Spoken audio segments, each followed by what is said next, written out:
Namaskar viewers, hello and welcome to Sansad TV. I'm Tina Jha, you're watching Perspective. British Prime Minister Boris Johnson arrived in Ahmedabad on Thursday, beginning his two-day India visit, becoming the first British Prime Minister to visit Gujarat since 1947. Mr. Johnson was received by Gujarat Chief Minister Bhupendra Patel and Governor Acharya Devvrat. So looking at his engagements in Gujarat through the day, the first place he visited upon his arrival was the Sabarmati Ashram, where he paid floral tributes to Mahatma Gandhi. And if you followed the news through the day today, you wouldn't have missed images and visuals of the British Prime Minister also trying his hand at spinning the charkha. Next on his itinerary was a meeting with industrialist Gautam Adani. As per news reports, discussions between the two revolved around how the Adani Group and British companies can collaborate to co-design and develop aerospace and defense technologies as part of the Atmanirbhar Bharat initiative. And the British Prime Minister arrives in New Delhi on Friday, when he is scheduled to hold extensive talks with Prime Minister Narendra Modi. So what will the discussions focus on? What do both countries aim to achieve from this high-level visit, and how will it ramp up the overall ties between the two countries? These are some aspects that we will be looking at today on the program. And for this, it gives me immense pleasure to welcome on Sansad TV Dr. Jaimini Bhagwati, former High Commissioner to the UK and currently a distinguished fellow at the Centre for Social and Economic Progress. Dr. Bhagwati, thank you for your time and welcome to Sansad TV.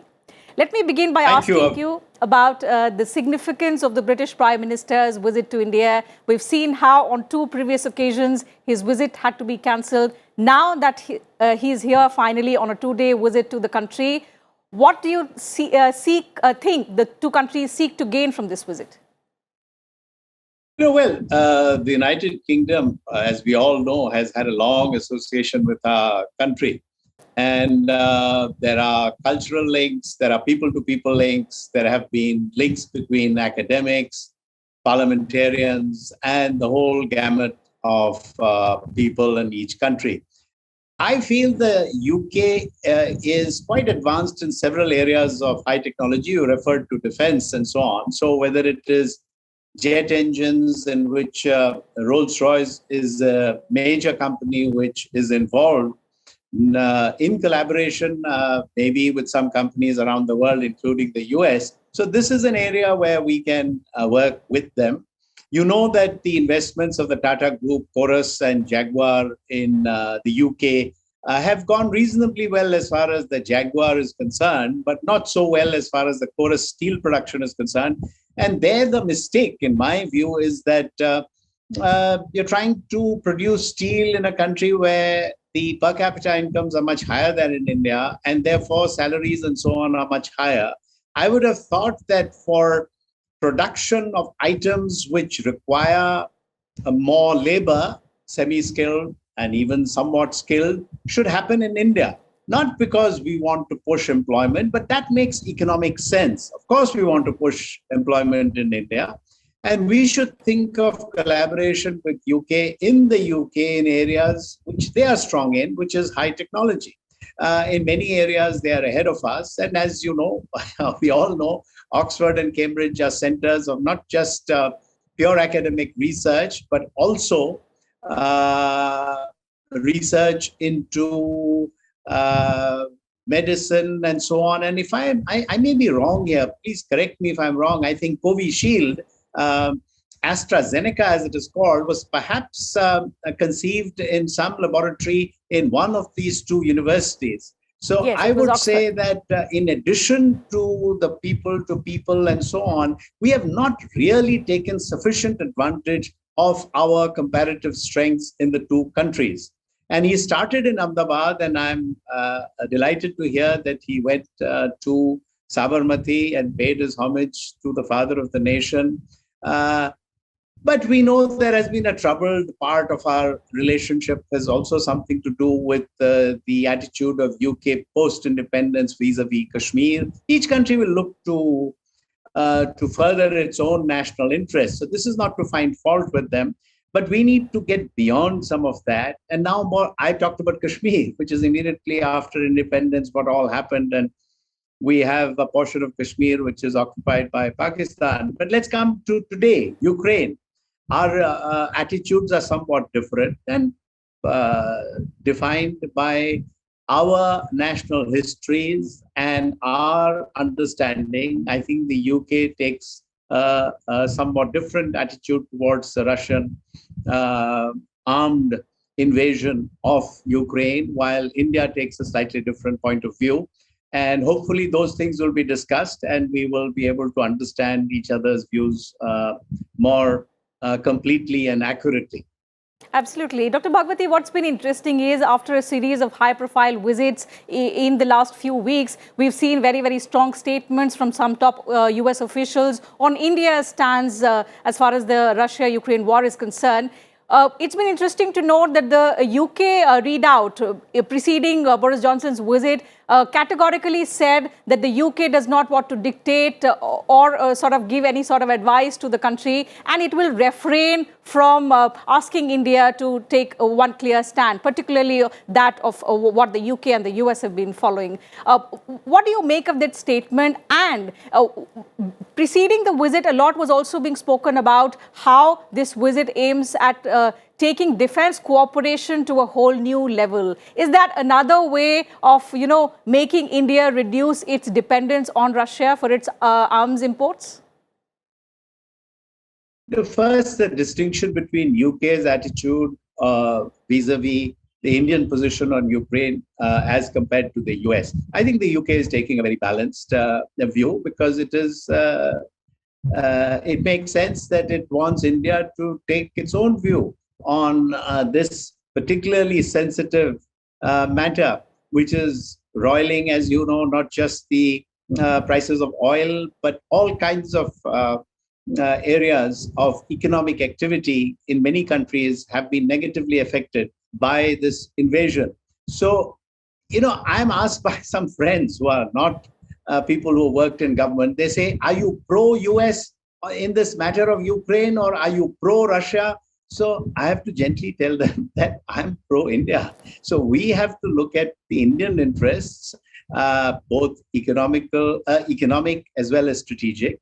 And we have to then expect that our close friends, which include the UK, will understand. And my guess is that the US is also at higher levels do understand. Maybe some people in the media more than in the government have tried to highlight some of these differences.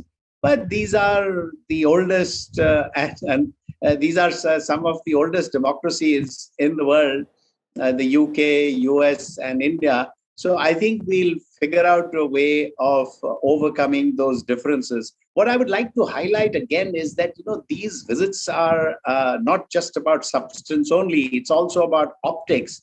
And don't underestimate optics. Optics are also important because some people have been saying that, there's a very huge divergence between UK's position and that of India, not just on Ukraine, but also on some other matters. But, the very fact that the British Prime Minister is here, of course, his visit has been postponed twice, inevitably.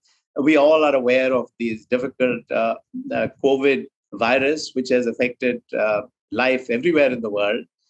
So now that it is happening, it is a good signal to people in both countries and to the world at large that these countries will continue to collaborate and improve upon those areas where there have been deficiencies. And I somehow, in my stay in the UK about 10 years ago, I tried to push for greater interaction between those who are at the cutting edge of technology in India and also those in specifically well-known research institutions, both private sector as well as in universities, to talk to each other and collaborate. Because I'm not entirely sure that UK has the manufacturing base for us to be able to collaborate with them on, should we say, a great amount of enhancement to India's current manufacturing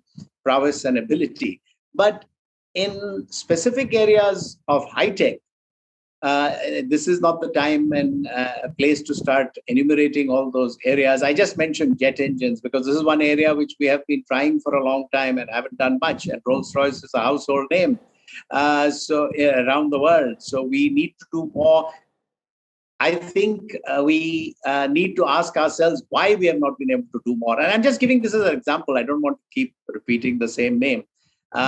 So that's in a nutshell how I see the difference between the US and UK is perhaps more in the media than really on the ground.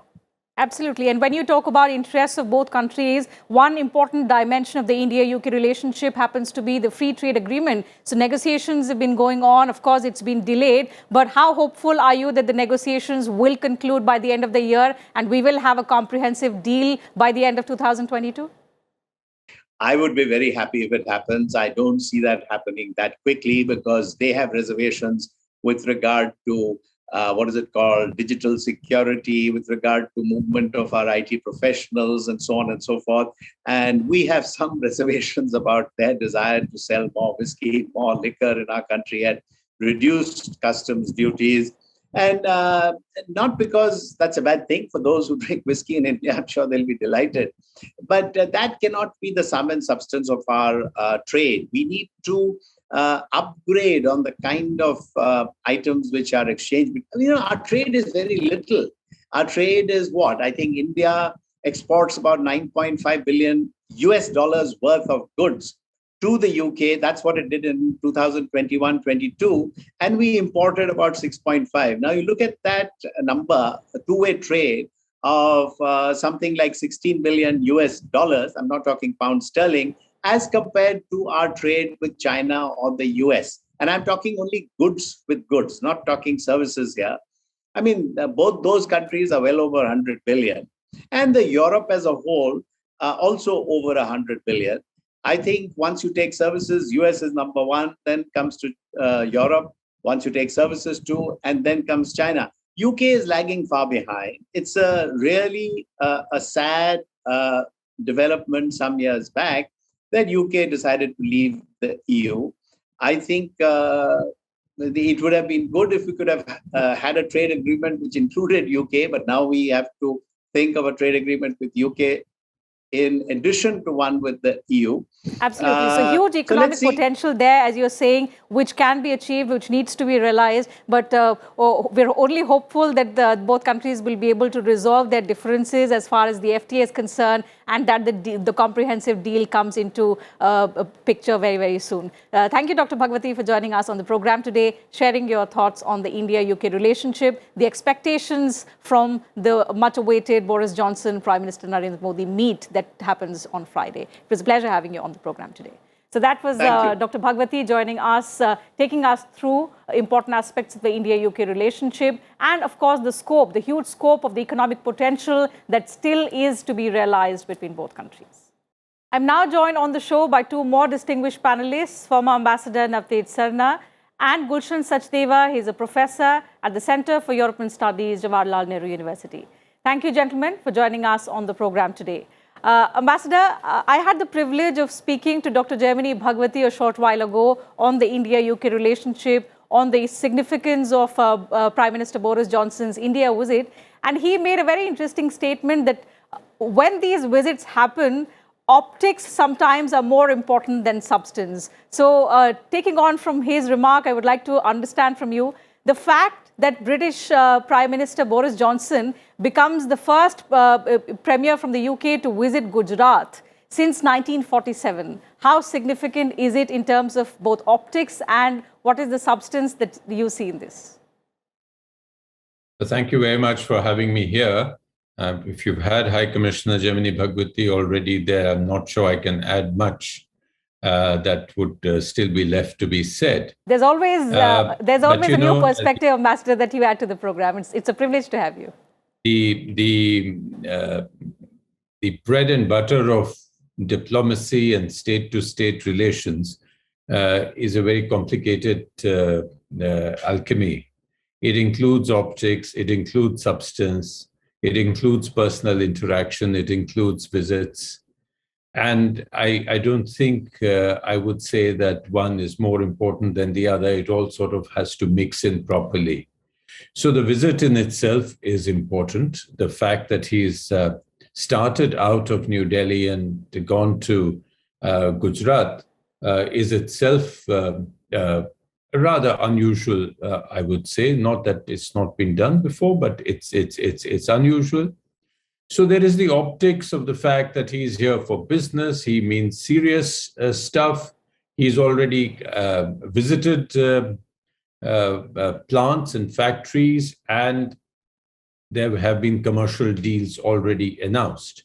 So there is substance, there is optics, and the fact that he is coming on to Delhi tomorrow for the formal meetings also has to be kept in mind. So we will really get a full view of the visit after it is over, but certainly it seems to have gone off to a good start.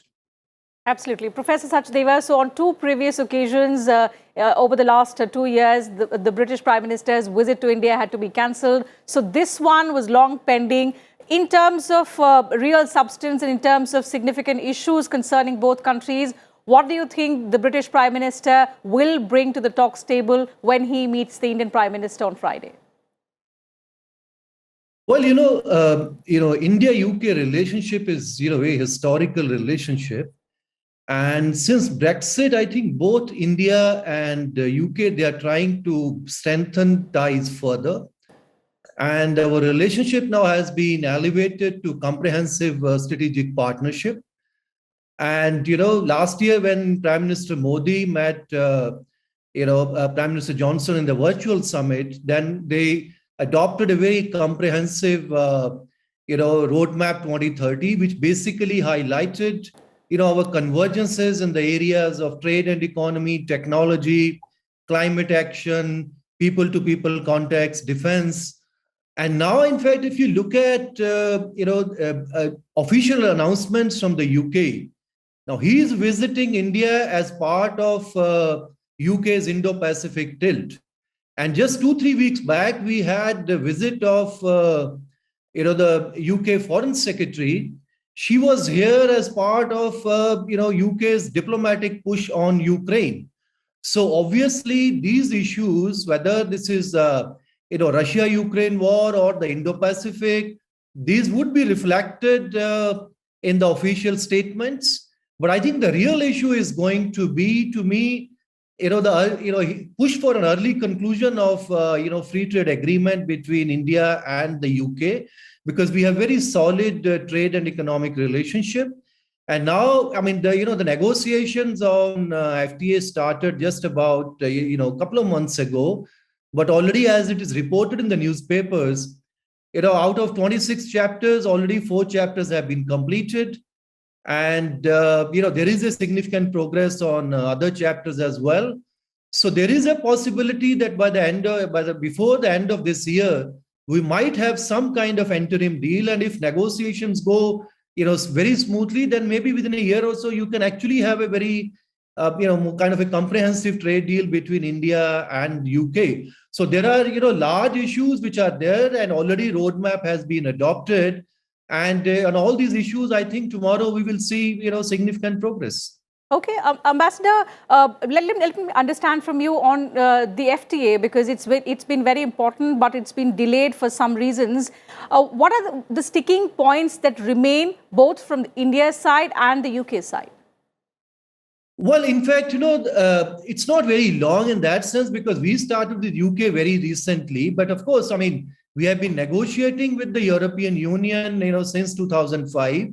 And those negotiations, when UK was part of EU, those were frozen in 2013. Still, hopefully we are also going to start separately now with the European Union, perhaps by June or so. But those are, of course, separate issues now. So here we started very recently. Now, the sticky points, of course, earlier it was different issue, but now I think some of those issues have already been clinched. From their side, obviously, they wanted immediate access in the food and drink sector, because Scotch whisky is a very important export as far as the UK is concerned. And we have about 150% tariffs on this.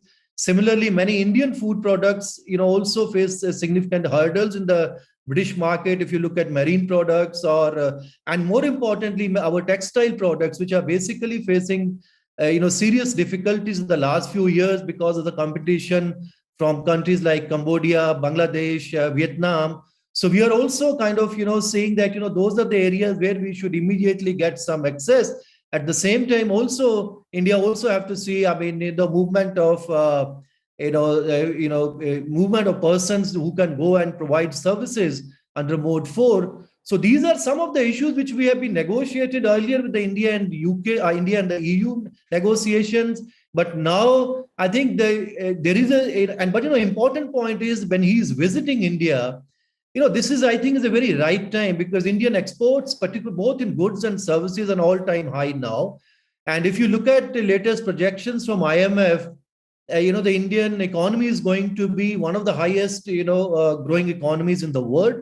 So there is a confidence now, I would say, in the Indian policymakers because we did not sign any FTA, between 2012 and 2000, till very recently. Now we have signed with the UAE and also with Australia. So one can see there is a different mood in India, which also it's more confidently the way economy is now, reviving again. So I think there is a possibility. And things are moving at quite a fast pace. That's what we've been witnessing over the last few months. Ambassador, beyond trade and investment, another important aspect that's been spoken about largely in media reports, both in the UK and India, is on upping defense cooperation in between both countries. So we've been strategic partners since 2004. What is the kind of defense cooperation that we have now with the UK, and what is it that the UK is now offering to us to ramp up this partnership? Well, I think, the defense cooperation with the United Kingdom has not kept up with what it could have been. It's certainly not kept up with what we have managed to do in terms of diversification of our defense imports with the United States and even with some other European countries, include particularly France. The UK has been hesitant so far in terms of supplying defense weaponry of sophisticated technological achievement and sharing that technology. But I think there are a couple of factors which are now at play.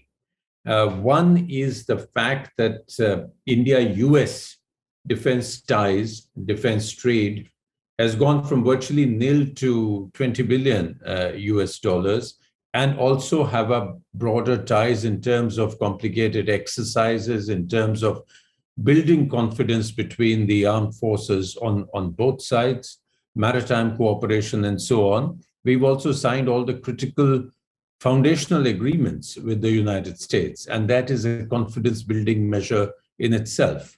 So I think the United Kingdom is probably now feeling more confident about defense ties with India because we've already matched these with the United States. And secondly, it wants to do a bit of catch up because defense trade is very good trade for people who can sell defense weaponry. And I think the UK would like to get into the scene. The second factor is, post-Ukraine. There is a realization that if we have to, we have to create conditions to enable India to diversify its base away from Russia.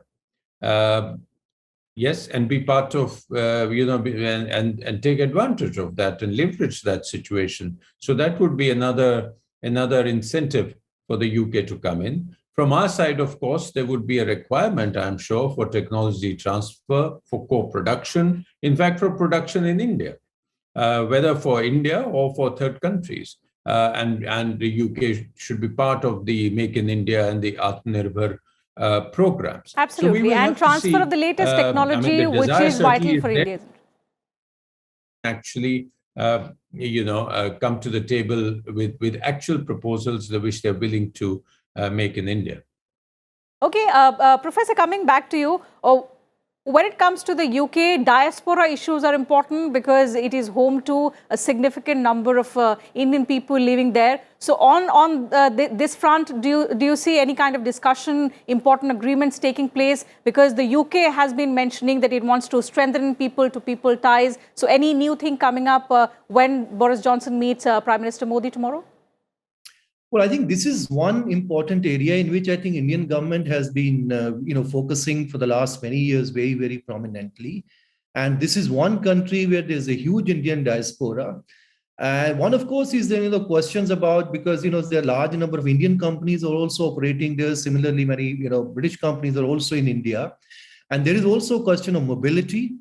Last year itself we had some limited kind of agreement with UK, where about 3,000 Indian high skilled workers could go and work in UK in return of some acceptance of undocumented people from. If they are able to establish that, they entered illegally. So this was something very interesting that, India did accept, and then, one has to see how much development has taken place. So on this mobility area, I think one would see more possibilities. And when we are actually thinking of strengthening our trade ties, then of course there are, issues concerning visa, which many of Indians face. At the same time, there are also other diaspora-related issues. Some of the issues are very sensitive. Like you also have certain separatist elements in UK, which has been an irritant between India and the UK, and sometimes this has also been encouraged by, or at least tolerated and encouraged by, local politicians there. So those are the issues which has been on the agenda for many years. But I think both now, since our relationship has become very mature, and as Ambassador Sarna was saying, there is also a more strategic kind of convergence which is happening between India and UK. And to a large extent, I think India's ties with the very closer ties with the United States is also playing very important role, because we also know that British ties with the United States is also very, very strong. I mean, they are very solid alliance partners. Okay, so I think all these factors are working together, which would obviously facilitate all those linkages, including people-to-people contacts. And there are a large number of issues, of course, involved, because there are lots of Indian students, those who are going there, their post-work visa or post-work, post-study visa issues. So there are a number of issues, and in fact, many of the Indian diaspora people are also very prominent. Have been very prominent in the British politics. Absolutely. Let me go across to Ambassador Sarna and get a comment from him. So Professor Sachdeva says, of course, our relationship with the UK has matured over the years. There is convergence on increasing number of issues, Ambassador. But what Dr. Bhagwati was also saying earlier on in the show, that there are several areas in which we are yet to realize the full potential of our relationship. So how do you look at the contours of the future relationship when it comes to India and the UK? How can we minimize the divergences that still exist? Well, it's a complicated relationship. At one level, it's a very comfortable relationship between India and UK. There is an instinctive understanding of each other. There is recent history which is common. At the same time, there are burdens of that history. There is the colonial burden. There is the perception of the UK having been pro-Pakistan for many years, particularly on the Kashmir issue. There are these issues which were mentioned by the professor about, certain anti-Indian elements being given too much freedom and too much play in the UK at the cost, sometimes at the cost of bilateral relations. But what is important is that these can be reduced to irritants if we give full play to the strategic convergences, some of which was mentioned. There's also the China factor. The UK-China relations have been declining rapidly in recent years. Earlier, UK was very much attracted to the economic opportunities that China offered. But recently, after Hong Kong and the Uyghur issues and sanctions and counter-sanctions, these relations are declining. So there is that convergence also. I think if we can raise the level of this relationship, and I see why we can't after having raised it. Absolutely. And in fact, with that in mind, we are seeing that Prime Minister Boris Johnson has finally come to India, even though he faces a controversy back home. So let's be hopeful that something concrete comes out of the visit and of the formal talks that take place with the Prime Minister. Time is running out, so I'll have to wrap up the discussion. Thank you, Ambassador and Professor, for joining us on the program, sharing your perspective with us and our viewers. It's always a pleasure to have you on the show, adding perspective for us and our viewers on pertinent issues. So that's a wrap from me on this edition of Perspective today. Thank you to my viewers as well for your time. See you again next time. Thank you once again.